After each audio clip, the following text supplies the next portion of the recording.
Amém, irmãos? Louvado seja Deus. Gostaria de meditar com vocês hoje no capítulo 8 da segunda carta aos Coríntios, verso 9. Capítulo 8, segunda carta aos Coríntios, verso 9. Pois conhecereis a graça de nosso Senhor Jesus Cristo, que sendo rico, se fez pobre por amor de vós, para que pela sua pobreza vós tornassem ricos. Aleluia! Louvado seja Deus! Amados e queridos irmãos, este versículo é muito maravilhoso, nos fala da graça de Jesus, que quer dizer favor não merecível. Conhecereis a graça de nosso Senhor Jesus Cristo, que sendo rico se fez pobre por amor de vós, para que pela sua pobreza vós tornassem ricos. Aleluia! O contexto antecedente nos dá conta que as igrejas da Macedônia, que não eram igrejas ricas, que não exuberavam em recursos, resolveram socorrer financeiramente a comunidade cristã da Judéia. Diz a Bíblia que esta passava por terríveis problemas. O país estava assolado, despotizado pelos Césares. Há tanto tempo sob tremenda revolta. A Judéia acabava de passar por uma convulsão messiânica. Há mais ou menos 200 anos vinha aparecendo falsos cristos, pessoas que provocavam turbulência na nação, gastava uma espantosa crise econômica, e aquela comunidade cristã pobre lá da Macedônia, sensibilizada com a situação dos cristãos lá da Judéia, resolveu mandar-lhe uma oferta. Aleluia!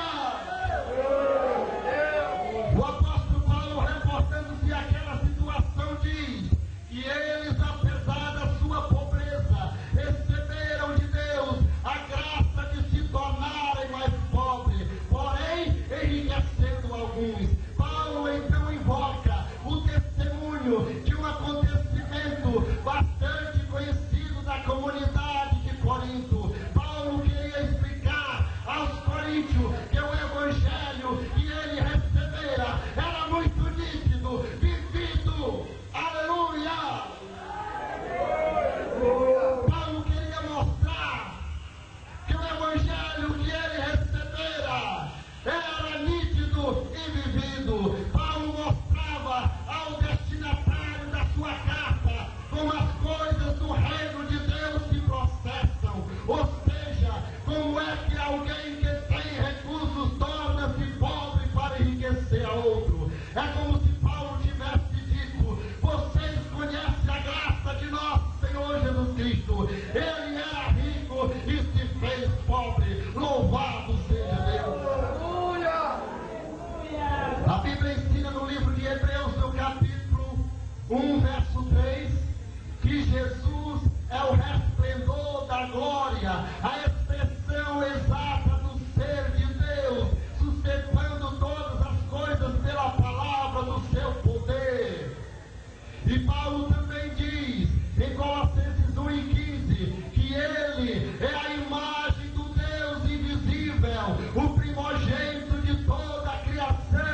E continua nos versos seguintes: pois nele foram criadas todas as coisas, nos céus e na terra, as visíveis e as invisíveis, seja trono, seja soberania, quer principado, quer potestade, tudo foi criado para ele. Aleluia! Nele tudo subsiste. O Evangelho de João, no capítulo 1, versículo 1, está escrito: no princípio era o Verbo estava com Deus, todas as coisas foram feitas por intermédio dele, e sem ele nada do que foi feito se fez. Aleluia!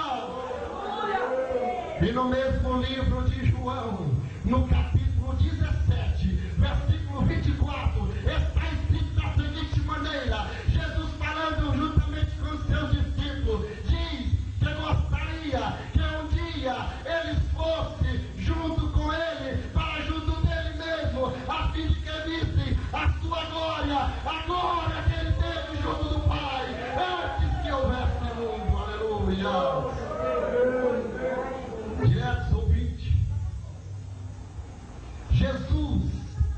dono de todo este universo. Todos os recônditos universais. Nada pode fugir do seu poder criador e criativo. O próprio vazio, a pré-existência da matéria, existia em Deus mesmo. Este é o tremendo mistério. Os cientistas de nossos dias garantem que nós vivemos em uma galáxia, a Via Láctea, onde há 400 bilhões de estrelas. Imagine o Sol, uma estrela de quinta grandeza, em torno da qual gira o nosso sistema solar, para que você tenha uma ligeira ideia do que significa tais dimensões. Imagine aí o seguinte: a luz é o elemento de maior velocidade que nós conhecemos. Ela dá 7 voltas na Terra em um segundo, gasta 8 minutos para vir do Sol até aqui, mas para atravessar a Via Láctea, a luz precisa de 100 mil anos e de 2,4 bilhões de anos para vir da Via Láctea até Andrômeda, que é a galáxia mais próxima da nossa. A declaração dos cientistas é que Deus criou tudo isso, Jesus criou tudo isso, aleluia. Sendo rico, adorado pelos anjos, pelos querubins, pelos serafins, por toda criatura vivente que o adorava, reverenciava, se prostrava diante dele. Jesus, criador da mente humana, criador da complexidade universal, capaz de codificar raciocínio, de engendrar plano, de guardar, acumular, formular projeto, rico, dono de tudo, trocou o céu, a glória, o esplendor angelical, todo o conforto celestial, se é que podemos usar esse antropomorfismo, aleluia, pela palha, pelo feno, lá na Palestina, nasceu Jesus, de uma mãe pobre, foi sustentado pelo salário mínimo de um carpinteiro. Diz a Bíblia que ele viveu numa cidade pobre, numa casa mais pobre ainda. Em seu ministério nunca apresentou riqueza. Diz a Bíblia, a palavra de Deus, quando ele precisava atravessar o mar da Galileia, usava um barquinho emprestado. Quantos pode glorificar a Deus nesta noite? Jesus usava um barquinho emprestado. Louvado seja Deus. Ele era servido pelas mulheres que da Galileia o acompanhavam. Chegou a dizer claramente para um homem que desejou segui-lo: as aves do céu têm o seu ninho, as raposas têm o seu covil, mas o filho do homem não tem nem onde reclinar a cabeça. Lucas capítulo 9, verso 58. Assim está escrito. Os evangelhos nos informam que por muitas vezes ele dormiu ao relento, se levantou de madrugada, vindo do Monte das Oliveiras, até mesmo quando entrou triunfante em Jerusalém. Diz a Bíblia, a palavra de Deus afirma que ele veio montado no jumentinho emprestado. O túmulo de Jesus foi emprestado de José de Arimateia, nem mesmo isso lhe pertencia. Mas uma coisa eu te digo: a cruz na qual ele morreu, já dizia o poeta, aquela era minha. Aleluia. Conhecereis a graça de nosso Senhor Jesus Cristo, que sendo rico se fez pobre por amor de vós, para que pela sua pobreza vós tornasse rico. Aleluia. Faz algum tempo, irmãos, a palavra de Deus é clara. Ela diz aqui: conhecereis a graça. Graça significa favor imerecível. Significa atribuir justiça a quem não tem justiça. Eu digo por mim, eu estava completamente destituído da glória de Deus, não podia ir para o céu, não podia reivindicar a salvação, não podia pensar em bem-estar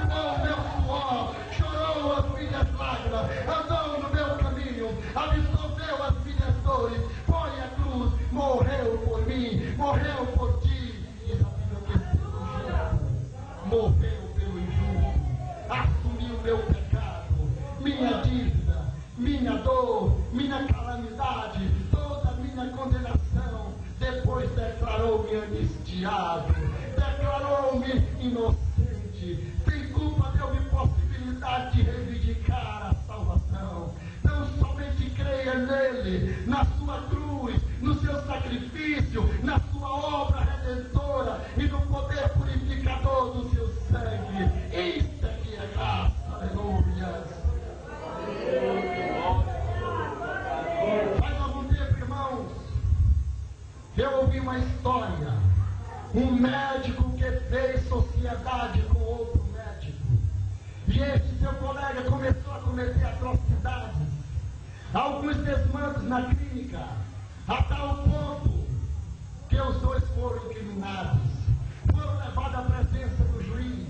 O médico que não tinha culpa estava identificado com o seu sócio, de maneira que o juiz deu o seguinte veredito: meu amigo, você não é o culpado, mas está identificado com o seu sócio, e como tal, responderá pelo erro e terá que pagar. Tendo o juiz dito aquelas palavras,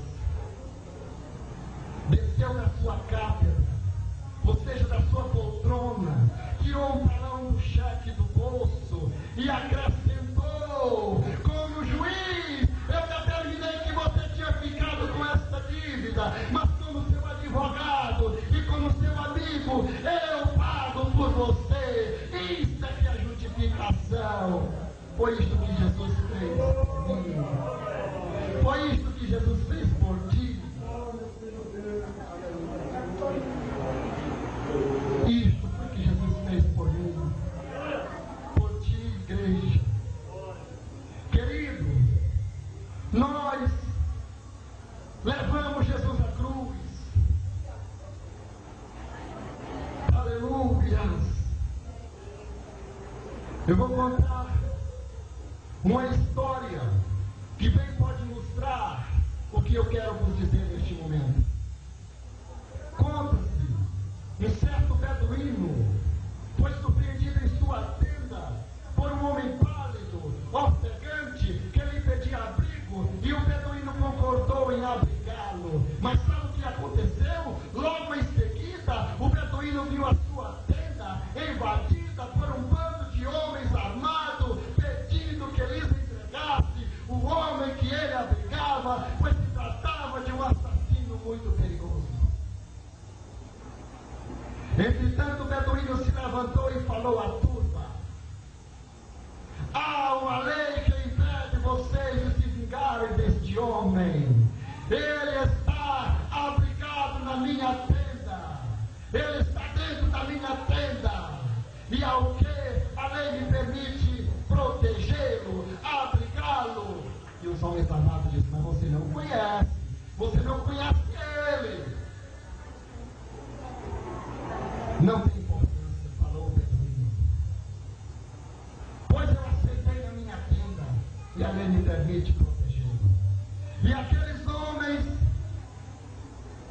desesperados disseram: mas você não sabe nem mesmo quem é a pessoa que ele matou. E o beduíno respondeu: não tem importância, pois as minhas palavras foi de que eu o abrigaria, de que eu cuidaria dele. E aqueles homens, já preocupados, completaram a notícia que trazia: ele acaba de matar o teu filho. Como é que você vai hospedar um assassino do teu filho, do teu primogênito, na tua casa, na tua tenda? Aleluia. Glória a Deus. A resposta daquele beduíno foi comovente, irmão. Quer saber? Escute. Porque ele confiou na minha misericórdia, não só lhe darei abrigo, mas farei algo mais, farei ainda mais, cuidarei dele como se fosse o meu próprio filho. Aleluia! Foi isso que Jesus fez por ti, foi isso que Jesus fez por mim. Querido, nós levamos Jesus à cruz, nós o matamos, mas quando você reconhece o seu erro, o seu pecado,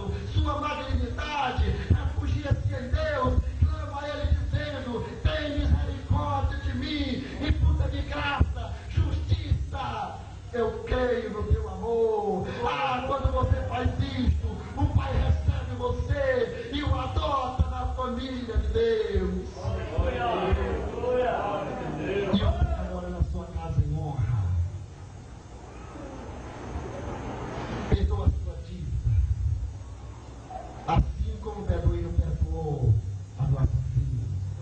Perdoa a sua dívida. Paga a sua dívida. Perdoa o seu pecado e o tem agora na sua casa com honra. Aleluia! Isso é que é justificação, irmão. Isso é que é graça. Graça significa favor não merecível. A Bíblia diz, o apóstolo Paulo esclarece, que este ato de Jesus de deixar os parâmetros celestial foi motivado pelo amor. Não foi por qualquer outro motivo. Foi uma compulsão do amor que empurrou Jesus do céu à cruz. Aleluia! Sabe o que tenho descoberto? Em 2 Pedro, capítulo 1, versículo 4, que Deus tem um plano, num certo sentido até absurdo humanamente falando, mas é um plano santo de Deus. Mas está dito que pelas suas ricas e muito preciosas promessas, Deus quer fazer nos participantes da sua natureza. Ou seja, Deus quer transformar-nos em miniatura dele mesmo. Deus quer compartilhar comigo a sua natureza divina.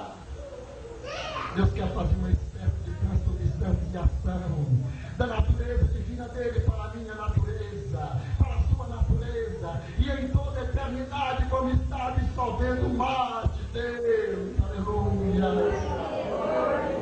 O apóstolo João, na sua primeira carta, no capítulo 3, verso 2, diz que nós ainda não somos aquilo que seremos, mas que um dia seremos semelhante a Ele. Que a ressurreição e a glória de Jesus